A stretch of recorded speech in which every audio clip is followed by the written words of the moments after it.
बाबा जी की प्यारी सास संगत जी, आज जो मैं आपको बताने जा रही हूँ उससे पहले अगर आपने हमारा चैनल लाइक शेयर फॉलो और सब्सक्राइब नहीं किया है तो जरूर कर ले जी। साथ में बेल आइकन भी जरूर प्रेस करें जी, जिससे आपको बाबा जी की प्यारी प्यारी बातें पता चल सके। और लाइक करना बिल्कुल न भूलें जी। आज जो मैं आपको बताने जा रही हूँ वो आज की परिस्थिति में बहुत महत्वपूर्ण है। एक राजा था, उसने अपने दरबार में उत्सव रखा और अपने सभी मित्र राजाओं को आमंत्रित किया। राजा ने अपने गुरु को भी बुलाया। उत्सव को रोचक बनाने के लिए वहाँ की प्रसिद्ध नर्तकी को भी बुलाया गया।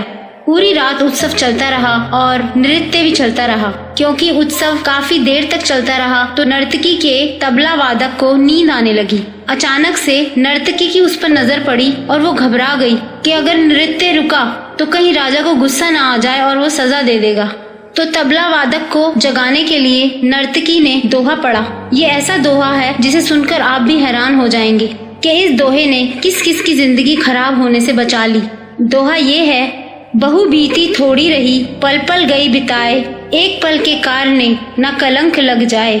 नर्तकी के मुंह से इस दोहे को सुनकर वहाँ पर आए लोगों ने अलग अलग तरह से उस दोहे का मतलब निकाला। जो तबले वाला था वो सतर्क हो गया और उसकी नींद खुल गई। जब ये दोहा राजा के गुरु ने सुना तो अपनी सारी मोहरें नर्तकी को दे दी। और जब यही दोहा राजा की बेटी ने सुना तो नौलखा हार नर्तकी को भेंट कर दिया। राजा के बेटे युवराज ने भी अपना मुकुट उतारकर नर्तकी को समर्पित कर दिया। ये सब देखकर राजा इतना हैरान हुआ कि एक साधारण सी नर्तकी को सबने इतना कीमती उपहार कैसे दे दिया। इस दोहे में ऐसा क्या है? यह सोचकर राजा ने सिंहासन से उठकर नर्तकी से पूछा कि इस दोहे में ऐसा क्या है जो तुमने सबका कीमती सामान उनसे निकलवा लिया। यह सुनकर राजा के गुरु बोले कि इस नर्तकी को नीच मत बोलो, यह अब मेरी गुरु हो गई है क्योंकि इसने मेरी आंखें खोल दी है।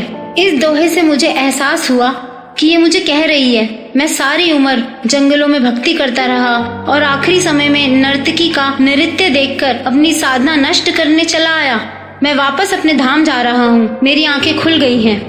उसी तरह राजा की बेटी ने बोला कि पिताजी, आज रात में भागकर महावत के साथ शादी करने वाली थी। मेरी जिंदगी बर्बाद हो जाती अगर ये दोहा मेरे कानों में ना पड़ता, क्योंकि नर्तकी के इस दोहे ने मुझे सुमति दी है कि जल्दबाजी मत कर, तेरी शादी हो ही जाएगी। क्यों अपने पिता को कलंकित करती है? इसी तरह युवराज ने भी पिता से कहा कि पिताजी, आप वृद्ध हो गए परंतु आप मुझे राज सिंहासन नहीं दे रहे थे, तो आज मैं आपकी हत्या करवाने का षड्यंत्र रच रहा था, परंतु इस दोहे ने मेरी आंखें खोल दी। इस दोहे ने मुझे समझाया कि आज नहीं तो कल राज तो मुझे मिलना ही है। क्यों अपने पिता की हत्या करके कलंक अपने सिर लेता है? ये सब बातें सुनकर राजा को भी आत्मज्ञान हो गया। राजा ने तुरंत फैसला लिया, क्यों ना अभी युवराज का राज तिलक कर दूं, और अपनी पुत्री को कहा, पुत्री, दरबार में एक से एक राजकुमार आए हुए हैं, तुम अपनी इच्छा से किसी भी राजकुमार के गले में वरमाला डालकर पति रूप में चुन सकती हो। राजकुमारी ने ऐसा ही किया।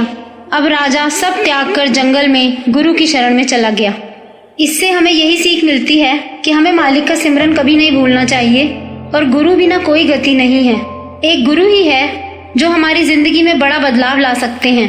उनके वचनों से कितनी जिंदगियां बदल जाती हैं। जब हम सत्संग जाते हैं तो संगत अपने दुखों के साथ परमात्मा से मिलने जाती है। सबके दुख अलग अलग होते हैं, पर बाबा जी के वचनों से सबको अपने प्रश्नों के उत्तर मिल जाते हैं और हमारी सोच और नजरिया सही दिशा में चलने लगता है, जो हमें मालिक के और नजदीक ले आता है।